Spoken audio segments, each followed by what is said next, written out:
Philosophy,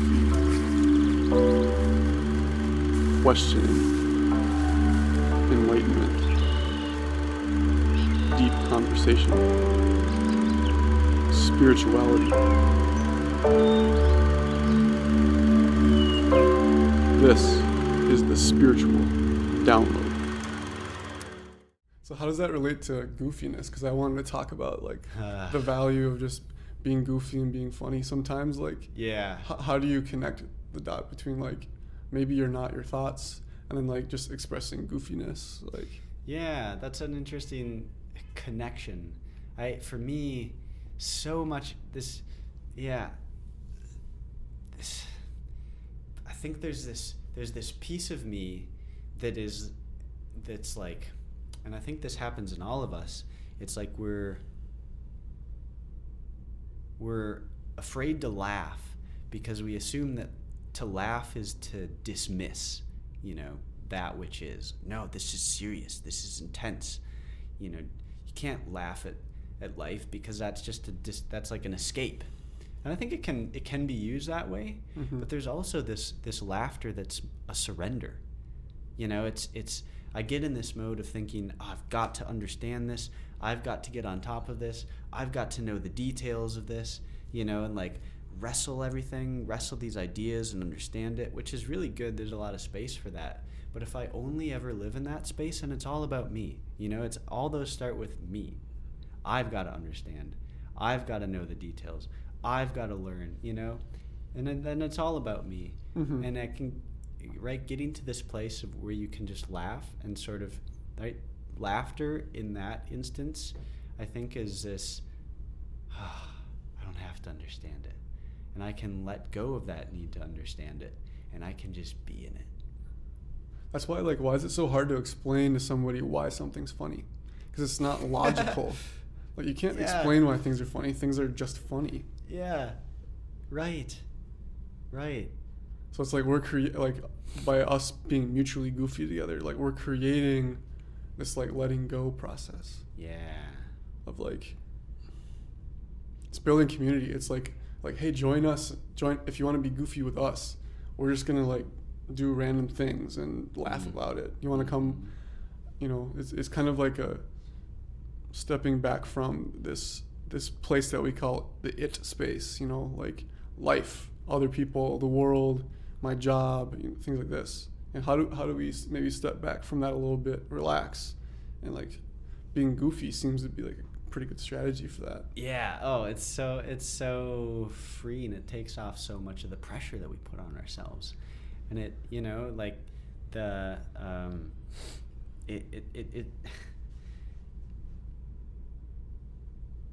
it's like a surrender to something bigger, and it's sort of a stepping outside of myself, the ability to laugh, right, and to do something that doesn't make sense, right? The point isn't to necessarily be understood, right? The point is to dance with life and to dance and express. Yeah, right. That's why I love dancing, because it doesn't need to be understood, and I think we come across people like that, right? You see somebody who's, say, really good at dancing, to make a practical example. It's like a je ne sais quoi. You don't know why they're good. What exactly makes them good? But you're oh my God, yeah, that's amazing. And to try to understand why it's amazing, if you, mathematically, you lose the amazingness. Yeah. When you try to explain it, it's just no, that's not what I mean. It's just the itness, the fact that they're dancing. Yeah. Is what's beautiful. Well, and then the way it makes you feel too. Mm-hmm. This really deep-seated notion of, wow, I feel the expression, regardless of what that person is expressing, the freedom with which they're expressing it, that freedom is so beautiful to me.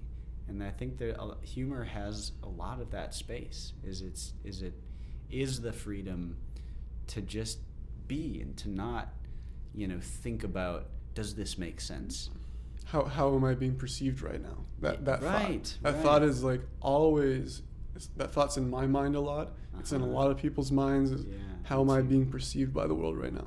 Mm-hmm. The fact is, you won't ever know, and people actually care less than you do about how you are being perceived. So it's kind of a big relief, like, oh, people want me to be me. People just want me to be exactly who I am already.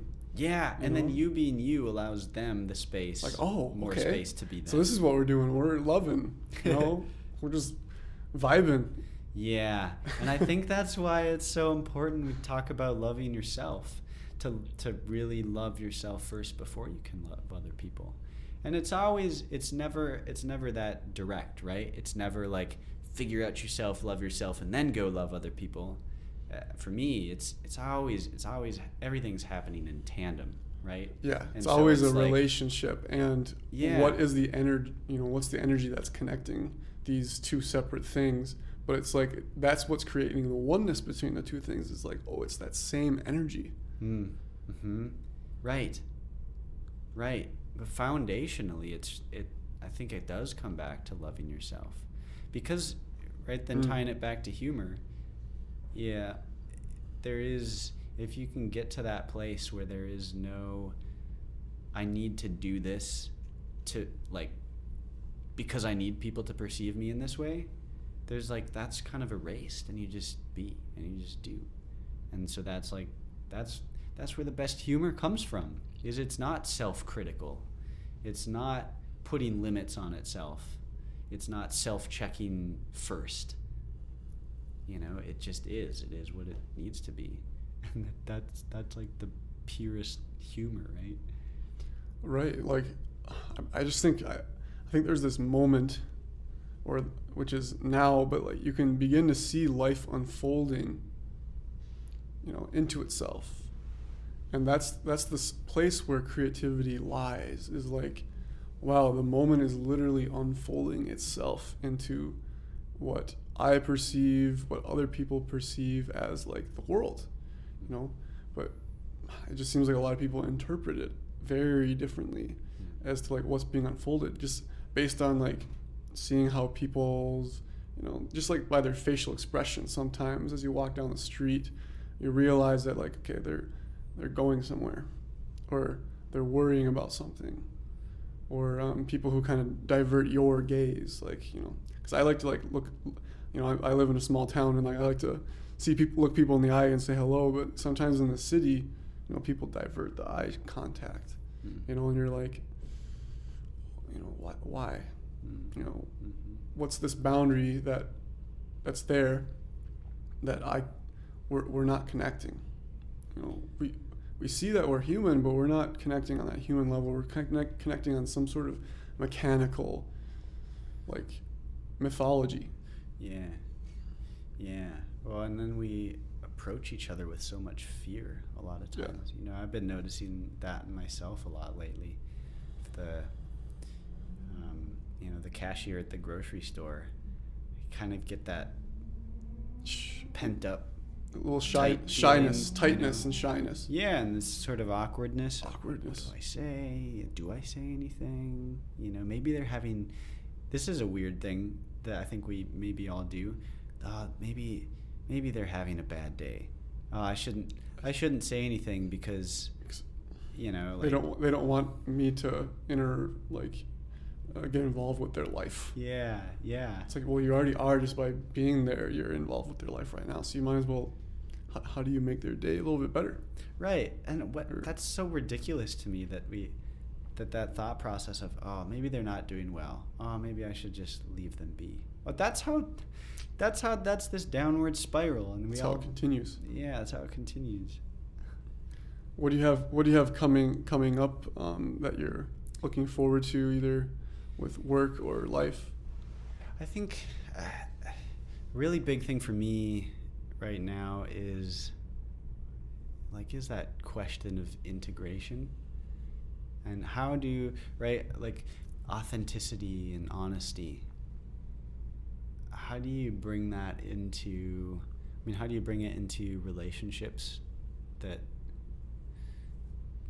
how do I bring that into relationships that are already in my life? And how do I instill that more? And then how do I bring that into my work? And, how do I bring that sense of freedom into what I do, what I get to do?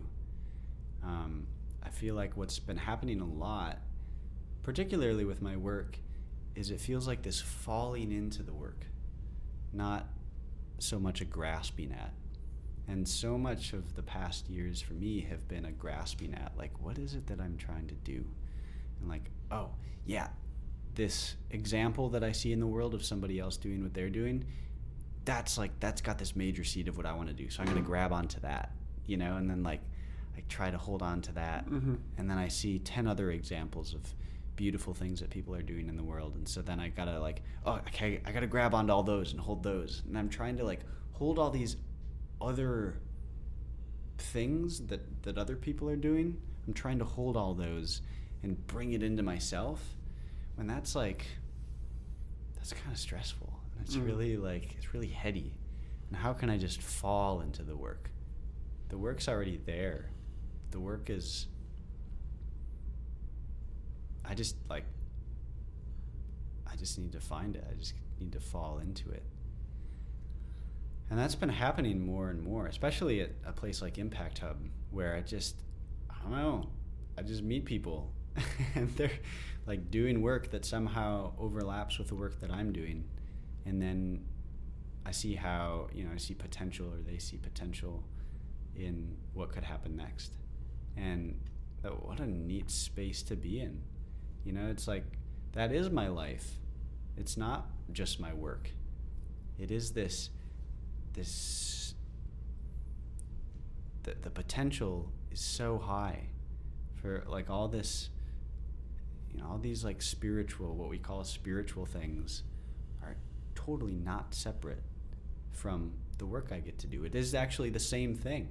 Like the work is the same. And it's figuring out though, right? Because I perceive those as different still on some level. And so I'm like, oh, how do I integrate those? But it's happening. It's happening. And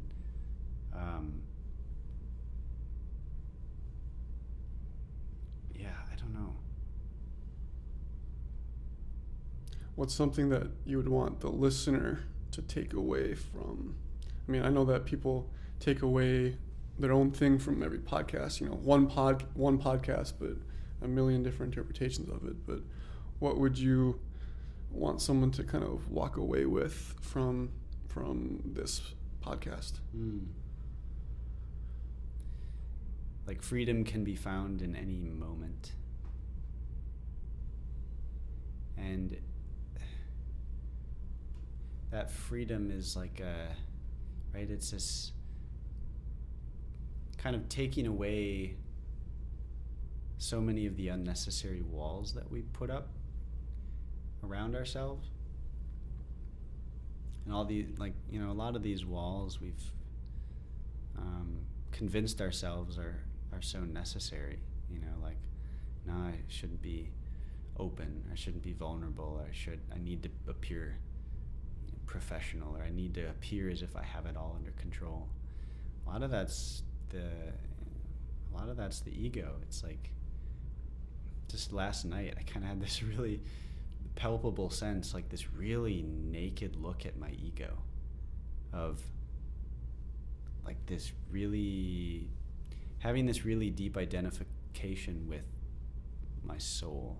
And like, my body and personality and all of these things are just like this shell around that soul. It's like, this is just the house for my soul. And I've built up all of these stories about who I am. That's who I am, in this life, at this time on this planet. So it's a beautiful and very necessary thing. But to like recognize that, wow, but I'm more than that, and I'm not those walls that I put up. And I can be that wall between myself and other people is really just paper thin. It's very it's permeable too. And we're not so different. We're not so separate. And I think this spirit of connection that we have with other people just inherently, but we cover over with so much, so much baggage and So much history baggage. and Yeah. And to like recognize it, that doesn't have to be there. Oh, and then the creativity that can come from that, that's so exciting. just a blossoming of who people truly are, and what they're meant to do in this world can be brought forward. It can be easily seen as people like find their voice, find how their body is connected to their spirit and soul. How those things are just inherently connected. And a big thing for me is realizing like, wow, life is here. Like, it's literally, even if I close my eyes, like all of life is here for me right now. And what life is made of is other people, animals, plants, planets, stars. Like, it's everything. And it seems like they're out there, but also they're right here. Everything is like kind of sitting there to be connected with. It's like what everything wants to be is like connected with each other. But as not this mush, like, okay, oneness is this big soup. It's like, well, it's more like we're all connected, but as who you are, not as this unidentifiable oneness. No, it's like we're all made as ourselves together. That's what makes it even more profound, is like, how is it so separate yet it's equal with a capital E, or it's everything with a capital E, or it's like we're so intertwined. Yeah. How do you remind yourself of that? You finding ways to do that? Relaxing. Relaxation is so important. That's step one of spirituality, is just relaxing. And I've been finding it like really where I hold things is in my body. I've always been a mind-oriented person, but now it's like, okay, I've been remembering that when I was a kid, I lived in my body, not in my mind. I lived in my body because I was I grew up athletic. That's what it's basically how I identified up until I was 16, was like, I'm an athlete.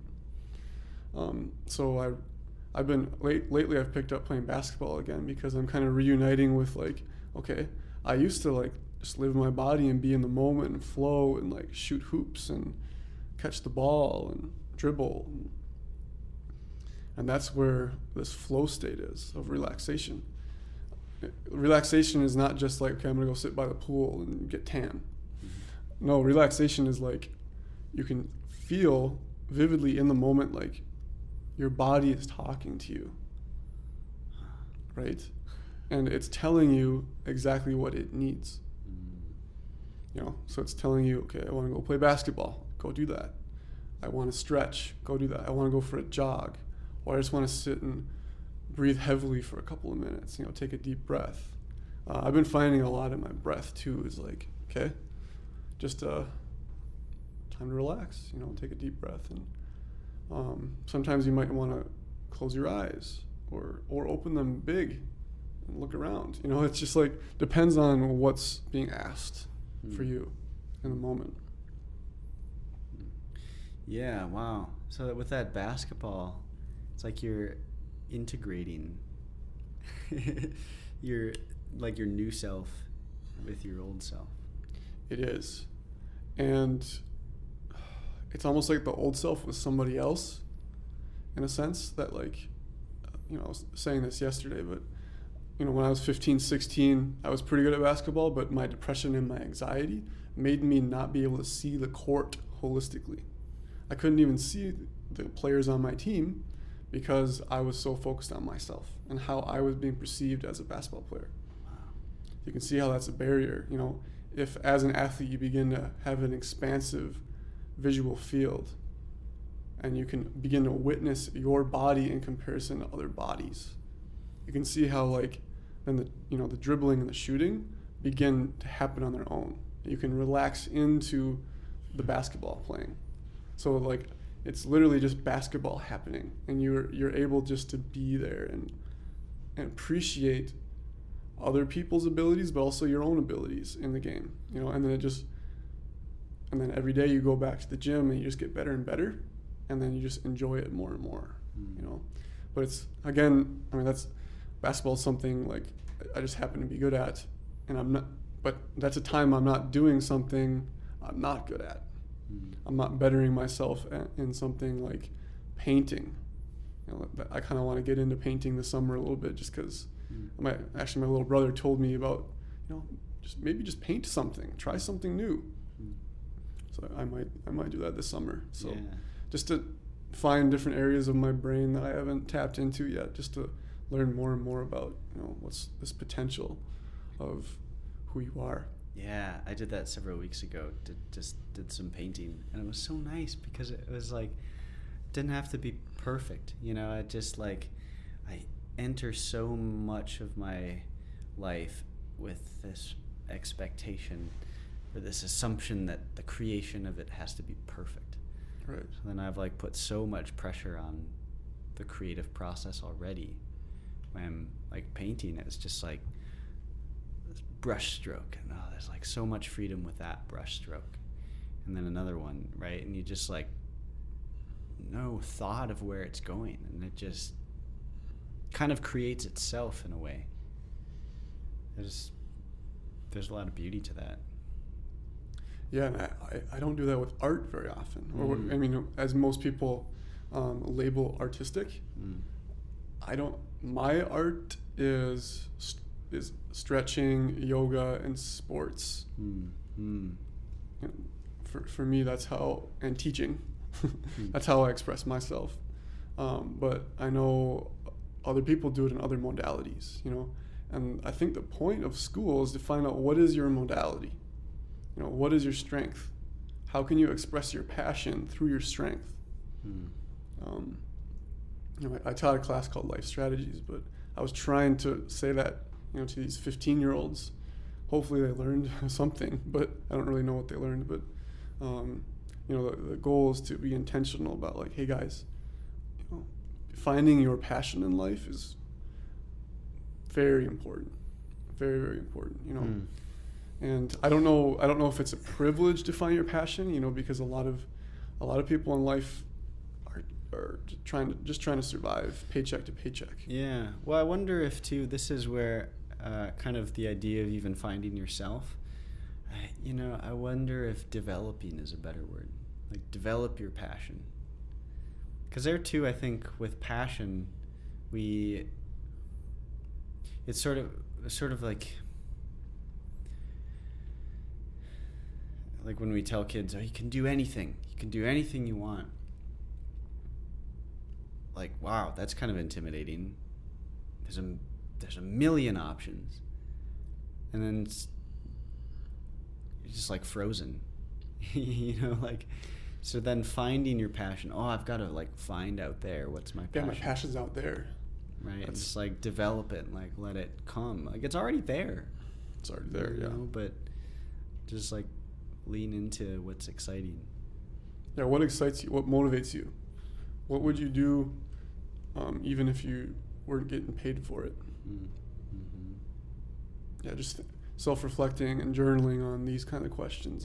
Maybe sit down tonight and write a page. What would I do if I weren't being paid and I had a month? What would I do with that month? It's a good key to figure out, okay, maybe that's what I'm passionate about. Maybe that's where my talent lies.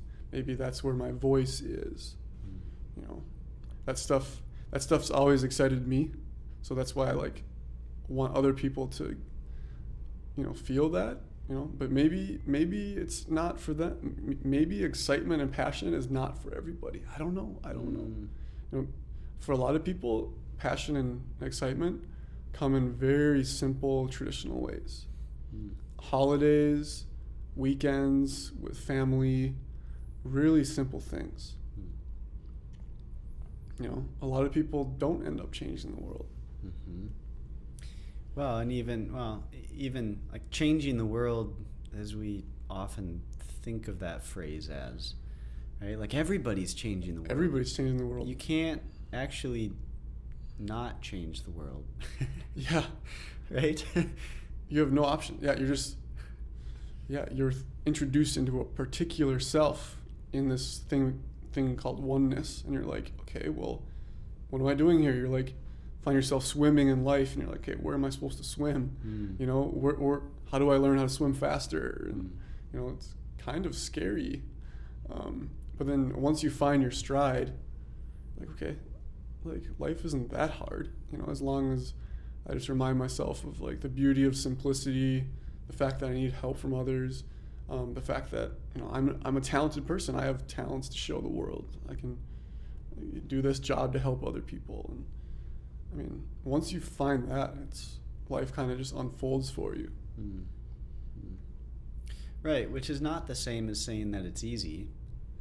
Right, there is so much uncertainty in that unfolding, and there's a lot of difficulty in that unfolding, but recognizing it as unfolding, I feel like really helps. Right, it's that idea that this shouldn't be, that I think makes it much more difficult. That's where so much of our pain comes from. That idea that this shouldn't be how it is right now. So that recognizing that it's just unfolding is takes a lot of that pressure off. A lot of pressure, yeah. And a lot of the pressure is held in our like belly area, and like our up and like our lower chest is like, that's where there's a kind of contraction to like, oh, like, you know, there's life out there and I have to like be worried about it, you know. So we like hold it here, but as soon as you try and like breathe into these areas, you're like, oh, okay, like it can start to soften a little bit, you know, soften these areas. Then you don't have that fight or flight response as often in life. A lot of times the moment arises and you're like, fight or flight. You know, someone looks at you and you gaze away. It's kind of like a lot of like this stuff. You know, just kind of going through life with kind of like, okay, this is cool, all right. Hey guys, hello. You know, with more of that mentality, you begin to like kind of relax into life a little bit. Yeah. So I guess I would just say the value of just enjoying even some of the difficult parts of your life and realizing, you know, there's lots of things to learn that help us become better. You know, and in the moment you realize like, I can deal with anything. Like whatever life brings to me, I know I'm gonna be excited about it and learn from it, even if it's hard. Even if it's hard. It's like maybe some of the hardest things are the biggest gifts. Yeah. It's like a huge lesson to learn. And it's possible that you've actually asked for it.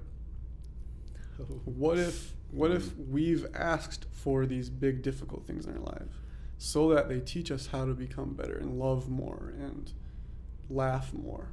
I mean, what if? Yeah. Well, yeah. Why do you think people are afraid of that? I feel like people are afraid of that sometimes. That idea of that like we've asked for it. That we've asked for it. Because you realize, like, we want to believe that we're in control of our life here. Like that I'm in control. I'm the one fighting here. Like, whatever comes my way, I'm going to fight against it. Right? Because we've built this pattern in our minds and our nervous systems. Like, I'm here to fight or flight. But when you realize, like, okay, if timelessness is true, everything's already happened in timelessness. And or nothing has happened in timelessness, whichever one, probably both. Everything and nothing has happened in timelessness. But you realize that, like, if that's the case, coming here in time means that, like, anything is up for grabs. Absolutely anything is up for grabs. And everything is basically a learning process as we are in this thing called time and space. So it's like a big sandbox. We can play with the sand and build castles or even destroy castles, build bigger castles, destroy those. And we can evolve in anything. But it's based on this, this timelessness piece that, like, ultimately that's really where our intelligence is, our heart is in this timeless place. I don't know why there's this world. I don't know why. But the fact that it exists, I think we're here to learn something about it. I mean, I used to think about this stuff all the time, but in one sense, it's more about living it rather than thinking about it. Yeah, right. Embodying it. Embodying that posture. It's like the posture of learning. And on some level, I don't even think it's about the thing that you're learning. It's just about the learning. Just learning. Yeah, like that. Yeah, that posture, that approach to life is really kind of contains the seed of life, it feels like. Right? Because there's like this openness that comes with that, and this openness to what is, and the ability then to say yes and adopt that as a posture. Okay, the world is this way, the situation is this way, and me wishing that it weren't is just causing me more pain. But then on the same token, allowing ourselves that space and the grace to kind of sit in that sometimes and say, I wish it weren't that way. And I play this game where I get in that mode, like, I wish this were different. And then I feel guilty, or I get, self-critical about, no, you shouldn't be thinking that right now, snap out of it. And then I sit in it longer, so then it's this downward spiral, like more shame and more shame. And sometimes you just have to say, like, yeah, this kind of sucks, and I wish it wasn't this way right now. Mm-hmm. And to sit in that. And then I feel like if I allow myself that space, it makes it easier to come to the place where I can really fully embrace it and just say, oh, no, it is, okay, it is that way. And then you, like, go through it, and come out on the other side of it. And, oh, it just is. Okay, I can keep moving. Yeah, I can keep moving on. Because there's always that next thing to learn, right? Even in the spiritual path, like, there's been mountains that I've climbed and found the top, and I'm like, yeah, and you just want to scream, I found it. I found the top. I found the mountain, and I climbed all the way to the top. And then you look and you see these other gigantic mountains that, like, you're yet to climb. You're like, fuck. I haven't even gotten there yet. There's lots to learn here. But you realize, and you look down, and you're like, okay, well, I climbed this big mountain. I climbed this one. Let's move on to the next one and learn what that has to offer. And celebrate that you climbed that peak. Celebrate it. Even if it's not the highest peak, right? Remember the effort and, like, the effort that you put in to, like, learn from that. Even though it's ultimately like, you look back and realize that was effortless. Like, my past just lived itself. On one level, like, yeah, I was working really hard, but when I look back at it now, it's like, okay, it kind of all just happened. But it's like this effortlessness, but this effort is happening inside of that. But, like, ultimately, it's like, okay, it seems like as moments go forward, what I am in this is this effortlessness, and it's containing all of this perceived effort that's happening, that I'm doing. But as soon as you kind of relax away from that, you can realize, like, in the moment, there is effortlessness here. Yeah. That's so good. Feels good. It feels really good. Feels good. Mm-hmm. Well, I'm looking at, the elephants in the room here. Oh yeah, our tapestries on the wall. Mm-hmm. Yeah. And, like, it just reminds me of the importance of just, like, learning from everything and everybody. Trevor Hall has this thing, and one of his songs, like, now I'm learning from the wind and the rain, not from these books. Now the wind and the rain are my teacher. You know, that's deep. Yeah, there's this stillness and silence that nature is, that we're meant to learn from. I can feel it as I'm watching this thing on Netflix, this show on Netflix called Our Planet. We've watched an episode together. I gotta watch more of that. We watched the first episode together with Johnny Boy, and I mean, when you really let yourself go into a show, you see birds flying, you see the gigantic sky, the ocean, the mountains, and they're so vast. And then even animals just like being themselves. There's this silence there. It's a still, like, yeah, things are moving, but it's a stillness that's moving. You know, I've experienced stillness, but it's not still. It's just like there's like an internal stillness. Is that kind of what you're getting at? I guess I don't know. Yeah. Or I keep thinking of it this way. Maybe this is something different, but as you're talking, I'm kind of thinking of like this, like finding this sort of slipstream where like everything's happening around you, you know, and like all this chaos, and even I guess within me sometimes, you know, like a million thoughts coming at me once. You should do this, you shouldn't do this, you know, ways to be, oh, look at that interesting thing, all this chaos, all this stuff that I should be doing, all this stimulus. It's just chaos. But like in like right directly through the midst of all that, there's like this slipstream of peace. You can just like you can ride it. Yeah. And so still be in everything. Right there. Right there. But there's like this just piercing, a stream of peace.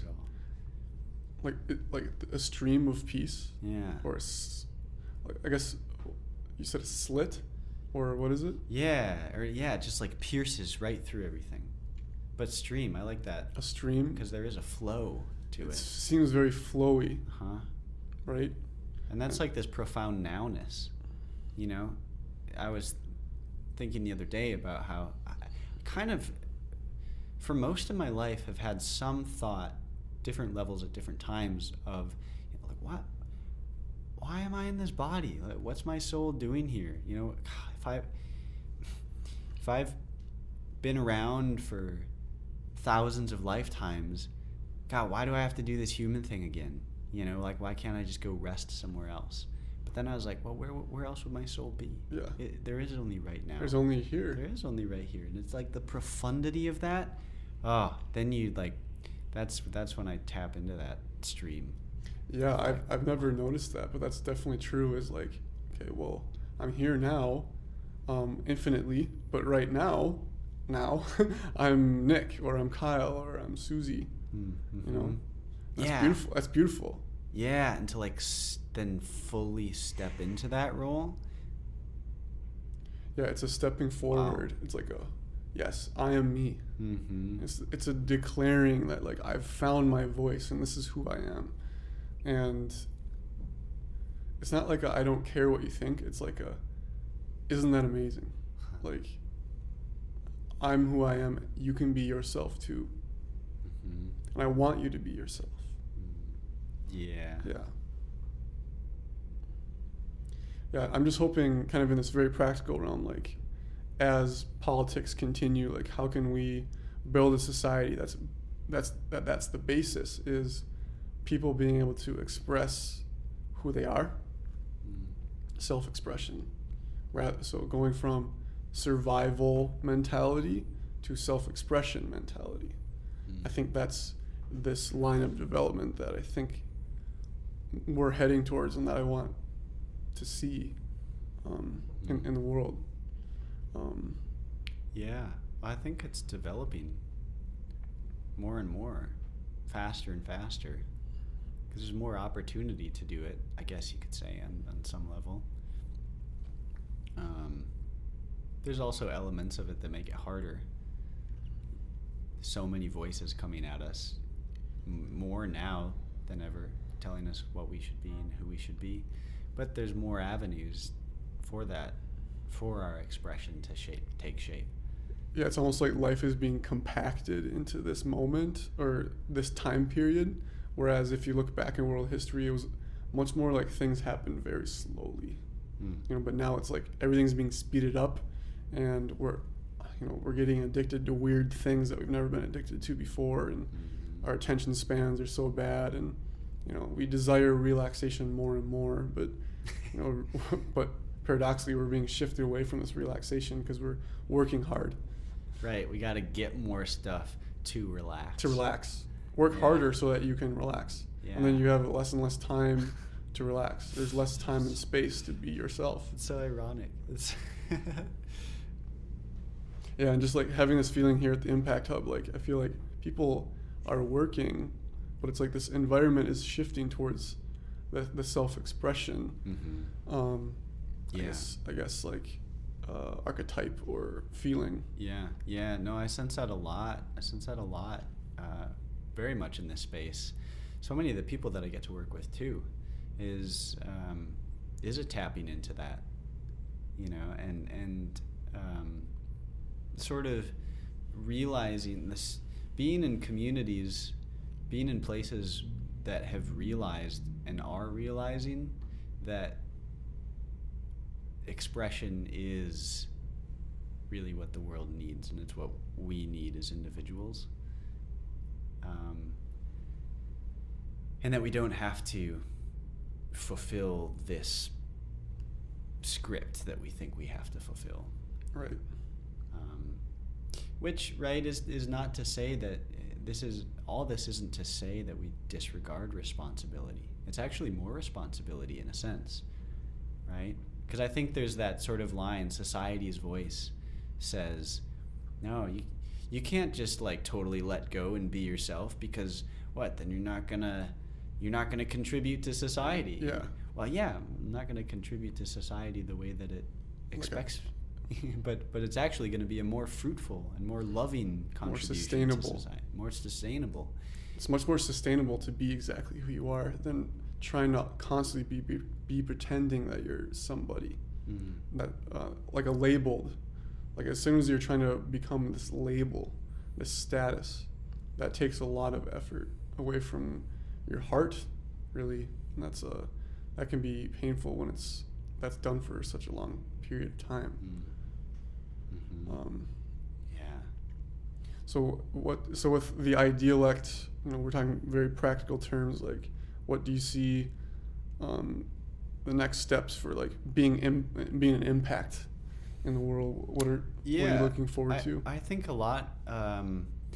Really, the idealect started as a passion project, interviewing people on the topic of why they do what they do, and it's evolving. It's changing a lot, and I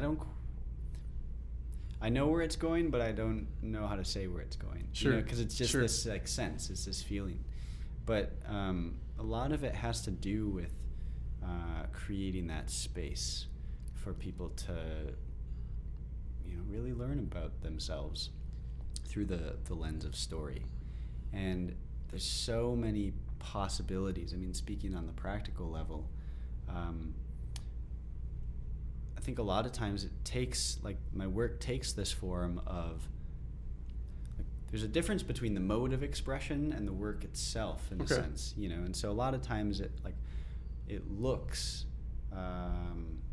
it's consumable in a way that is played out with videos and photos and audio and writing, but the actual work is really like that relationship building, and it's being a person with other people. Right. And so part of me just wants to say, when I'm meeting new people and kind of that question comes up, what do you do? What do you bring to the table?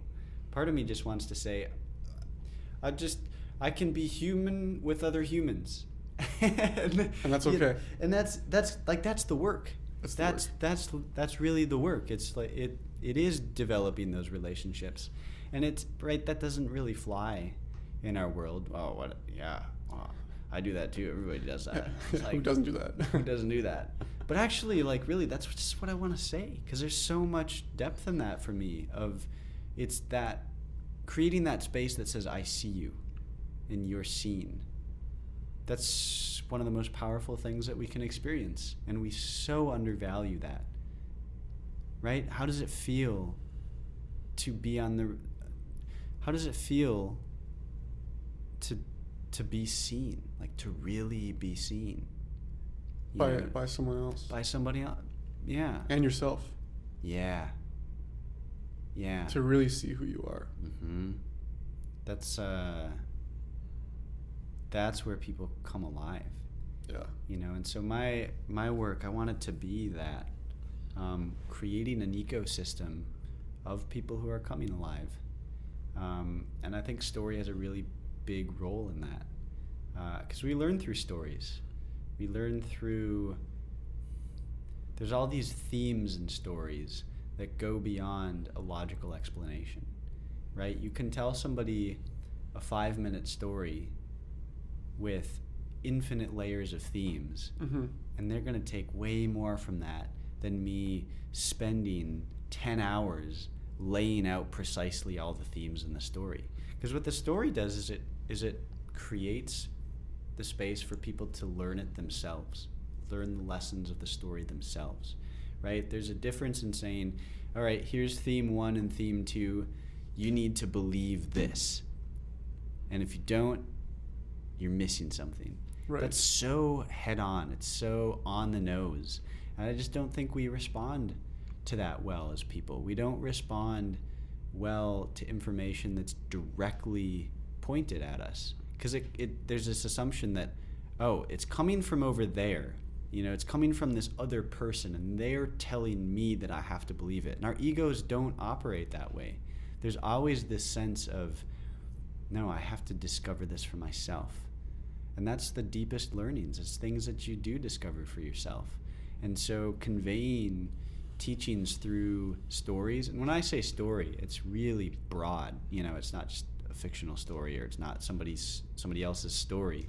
It's just this space of perceiving life, kind of. Yeah, and kind of like putting ideas or information on the table that people can then kind of sift through themselves, rather than like me sticking this piece of information in your mouth.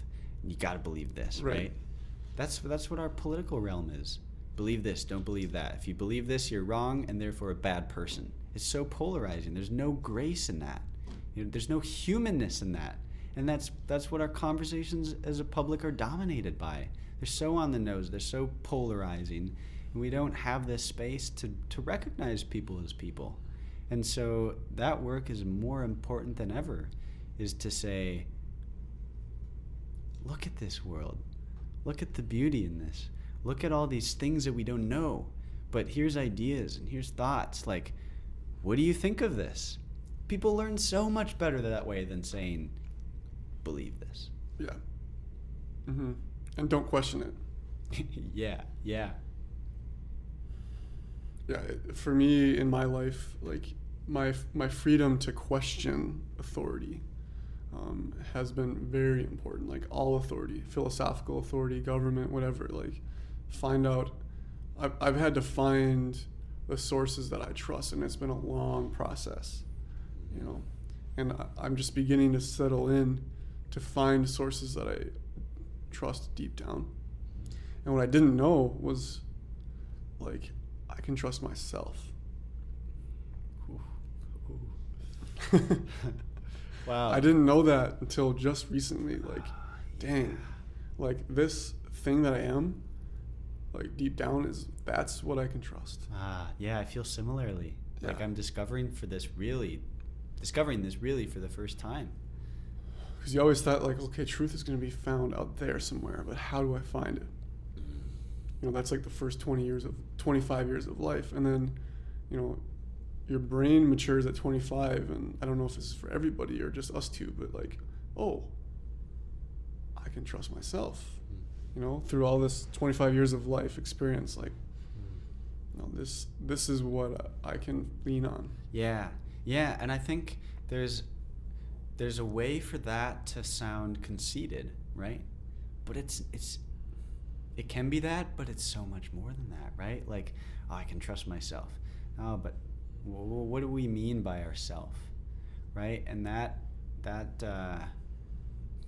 concept of trusting yourself, I think there's a difference, right, between like trusting Nick and trusting like this deeper part of myself, right? Because then it's like, people hear that as sort of egotistical sometimes.